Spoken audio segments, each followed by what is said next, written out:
She didn't even look up from her desk when Audra Weston walked in. That's the part that stays with you. Not the words that came later, though those were bad enough. But that first moment. The way the woman at the front counter kept her eyes fixed on her computer screen, fingers moving across the keyboard, as if the door hadn't opened at all. As if the woman who had just stepped through it didn't exist. Audra stood there for a moment in the marble lobby of Hargrove and Sutton Private Wealth Management. She was 53 years old. She was wearing a gray cardigan, dark jeans, and a pair of simple flats she'd had for years. Her hair was natural, pulled back loosely. She was carrying a manila envelope that she held with both hands, down at her side. She waited. The lobby was quiet. Real quiet. The kind of quiet that only exists in places where money has been sitting still for a long time. Dark wood paneling. A chandelier that probably cost more than most people's cars. 2 leather chairs near the window that no one ever seemed to actually sit in. The carpet was thick enough to swallow sound entirely. There were 2 other staff members visible. A young man in a navy suit standing near a glass partition. A woman in her 30s behind a second desk, organizing something in a folder. Neither of them looked at Audra either. She stepped forward toward the front counter. "Excuse me," she said. The woman at the desk, her name tag read Courtney B., finally glanced up. Her expression didn't change exactly, but something behind her eyes did. A small recalibration. The kind you can feel even when you can't see it clearly. "Can I help you?" Courtney said. "I have an appointment," Audra said. 2 o'clock, with the portfolio review team. Courtney looked back at her screen. She typed something. She waited a few seconds longer than she needed to. "What's the name?" "Audra Weston." Another pause. More typing. "I don't see a 2 o'clock under that name." Audra kept her voice even. She had spent a long time learning how to keep her voice even. "It was scheduled last Thursday," she said. "By your office. My assistant has the confirmation email if you need it." Courtney leaned slightly back in her chair. "Ma'am, this floor is for private wealth clients, and they're scheduled consultants only. If you'd like, I can direct you to our general services desk on the ground level." "I'm aware of what this floor is for," Audra said. The young man in the navy suit had drifted a few steps closer. Not obviously. Not in a way he could be called on. Just Courtney folded her hands on the desk. "I understand, but without a verified appointment in our system." "Check under Weston Capital Group," Audra said. "The account was transferred from the Chicago office 8 months ago. That landed differently." Courtney's fingers moved to the keyboard again, slower this time. The woman at the second desk had stopped organizing her folder. The young man in the navy suit had stopped moving entirely. Courtney stared at her screen. "I'm going to need to verify some information," she said finally. "That's fine," Audra said. Would you mind waiting over there?" Courtney gestured toward the leather chairs by the window. Audra looked at the chairs. She looked back at Courtney. "I'll wait here," she said. Courtney's jaw tightened, just slightly. She picked up her phone and turned a quarter turn away, speaking in a low voice to whoever was on the other end. And here is where the story could have gone quietly, where Audra could have been verified, escorted to a conference room, and the whole thing could have been wrapped up in 15 minutes with no one the wiser. That is the version that should have happened. It is not the version that happened, because while Courtney was still on the phone, another man appeared. He came through a side door. Late 40s, silver tie, the confident walk of someone who had decided long ago that every room he entered was his. His name was Harrison Doyle, and his title, as Audra would learn later, was Senior Client Relations Manager. He had been with Hargrove and Sutton for 19 years. He took one look at Audra standing at the counter. "Is there a problem here?" he asked, though the question was directed at Courtney, not at Audra. "I was just verifying an appointment," Courtney said. Harrison Doyle turned to Audra then. His voice was not unkind.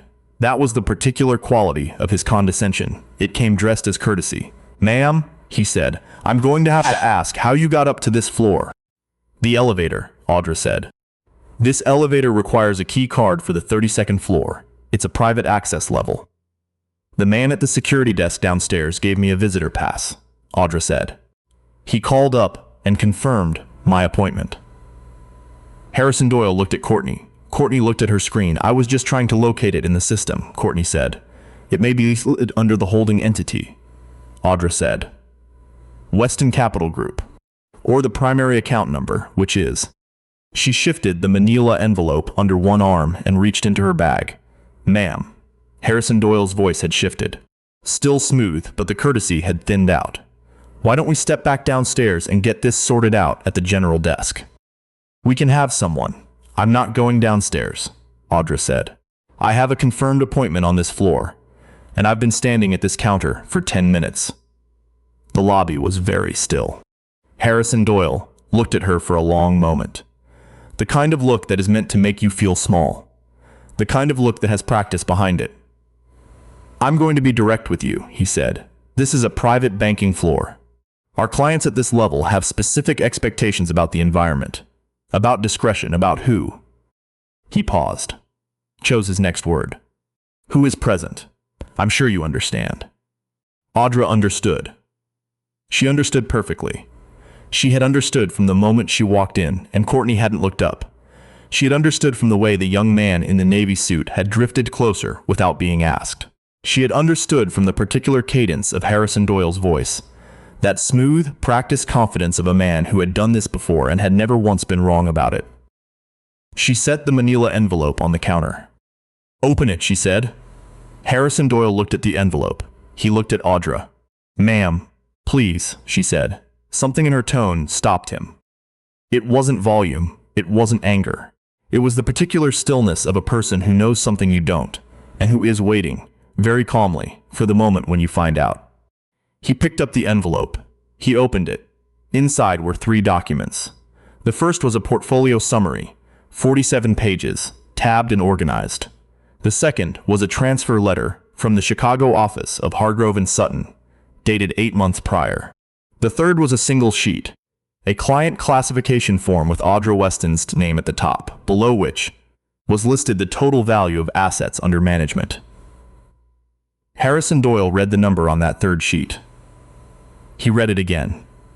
The room was so quiet that the sound of Courtney's keyboard, which had been a constant undercurrent since Audra walked in. The number on the sheet was $41 million. Now, let's stop here for just a second. Because, if this is your first time on Lineage Tales, go ahead and hit that subscribe button. Every week we tell stories about ordinary people in extraordinary moments. The kind of moments that reveal who people really are. Hit the bell too so you don't miss a single one. Alright, back to Audra. Harrison Doyle set the sheet down. He set it down the way you set something down when your hands have become slightly unreliable. Mrs. Weston, he said. Audra said, Ms. Weston. He cleared his throat. It appears there may have been a miscommunication about your... There was no miscommunication, Audra said. I called Thursday. My assistant confirmed. I received a written confirmation. I gave my name at security downstairs. I was sent up here. She paused. Everything that happened after I walked through that door was something else entirely. Harrison Doyle's face had taken on a quality that Audra had seen before. The look of a man watching a story he thought he was in the middle of, become a very different story. I understand your frustration. I'm going to tell you what I'd like to happen, Audra said. I'd like to be shown to the conference room where my 2 o'clock meeting is scheduled. I'd like to meet with the portfolio review team as planned. And after that meeting, I'd like to speak with the branch director. A beat. Of course, Harrison Doyle said. Absolutely. Yes, let me. He turned to Courtney. Something passed between them. Some silent reckoning. And then he turned back. If you'll follow me, Ms. Weston. She followed him. The young man in the navy suit held the door to the conference hallway open without being asked. The woman at the second desk had found something to look at on the far wall. Audra walked past all of them without hurrying. The conference room was on the east side of the building. A long glass table, 8 chairs, a view of the city that went on for miles. 3 members of the portfolio review team were already there, standing when she entered, extending hands and offering apologies that had been hastily assembled in the 30 seconds since Harrison Doyle had sent a message ahead. Audra shook each hand. She sat down. She set the manila envelope on the table and opened it again, and for the next 2 hours she went through every line of it. Allocation models, performance benchmarks, risk assessments, the estate planning trust she had structured for her two daughters, the foundation account she had established in her mother's name. She knew it cold. Every number, every date, every decision point, and why she had made it. The review team learned something in that room. They learned it not from what she said, though what she said was precise and thorough, but from how she said it. From the patience of it. From the absolute absence of performance in the way she went about her business. Audra Weston had not been in that chair for 20 years by accident. Her late husband, James Weston, had started as a machinist in Birmingham, Alabama. He had built a fabrication company with 7 employees and sold it 20 years later with 400. When he died of a stroke 11 years ago, he left everything to Audra and their daughters. He left everything to Audra and their daughters, including a clear instruction written in his own handwriting on a yellow legal pad that she was never to let anyone manage what they had built without first understanding it better than they did. She had taken that seriously. She had spent the better part of the last decade learning, taking meetings, asking questions, reading quarterly reports at the kitchen table on Sunday mornings with a cup of coffee and a red pen. She had moved the account from Chicago because she had not been satisfied with the returns and had done the math herself to prove it. She was, in every sense that mattered, exactly the person this floor was built to serve. She just did not look like who they expected. The meeting ended at 4:15. The team lead, a thin man named Peterson who had barely spoken for the first hour and a half, walked her out personally and made a point of saying how much he looked forward to continuing the relationship. Audra thanked him. She asked again to see the branch director. The branch director's name was Suzanne Aldrich. She was in her early 60s, short gray hair, reading glasses on a chain. She met Audra in a smaller office at the end of the hall and closed the door, and she did not start the conversation with an apology. She started it with, "Tell me what happened." Audra told her.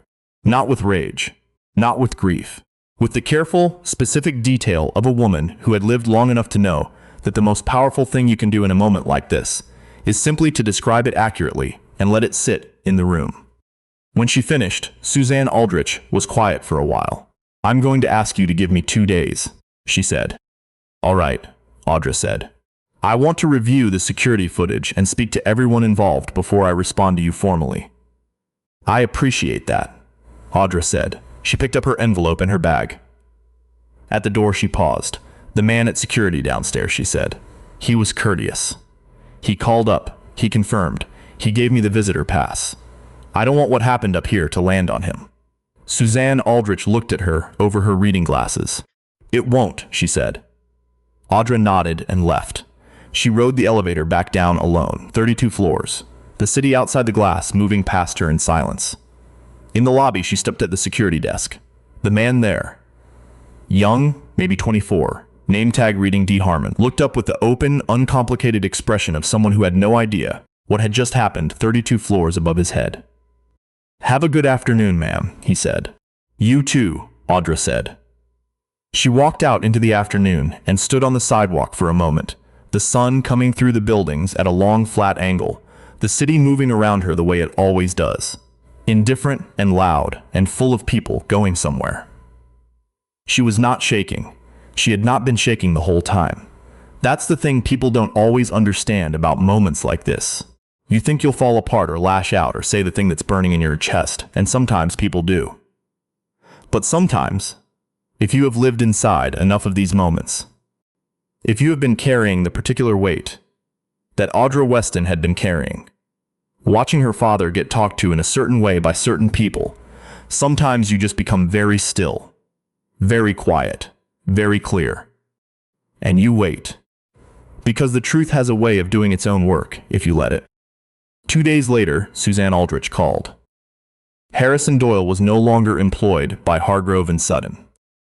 Courtney B. had been placed on a formal performance review with a written record, pending a secondary investigation.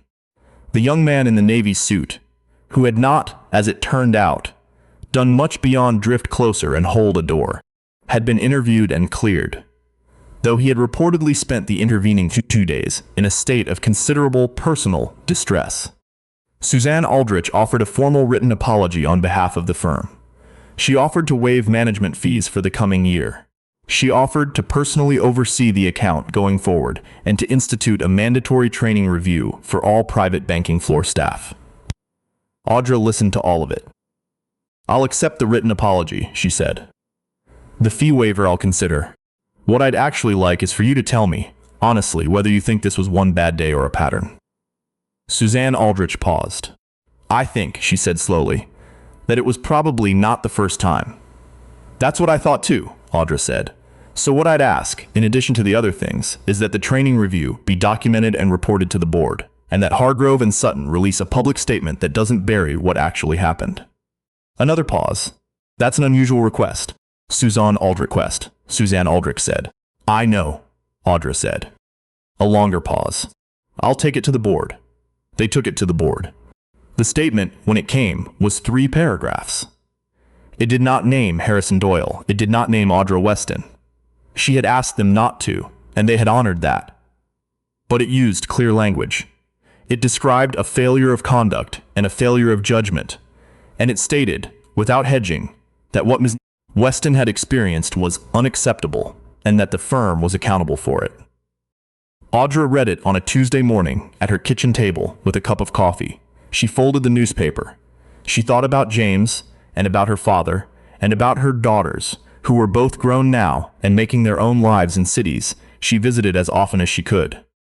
She thought about Courtney B., who was probably not a bad person in the full scope of her life, who probably had people who loved her, problems of her own, a whole interior life that had nothing to do with a marble lobby and a bad decision.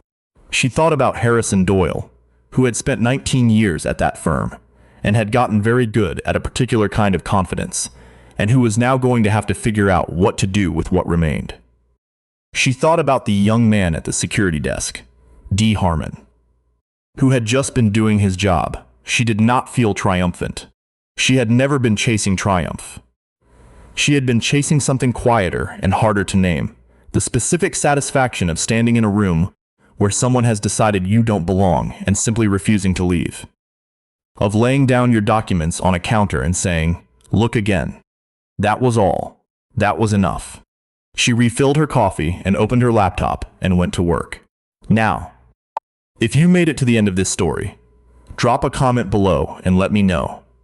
What would you have done differently if you were in Audra's position? Would you have handled it the same way? Or would it have gone another direction? And if this is a channel you want to stay with, hit subscribe. We're here every week with stories that don't let you look away. Lineage Tales. We'll see you in the next one.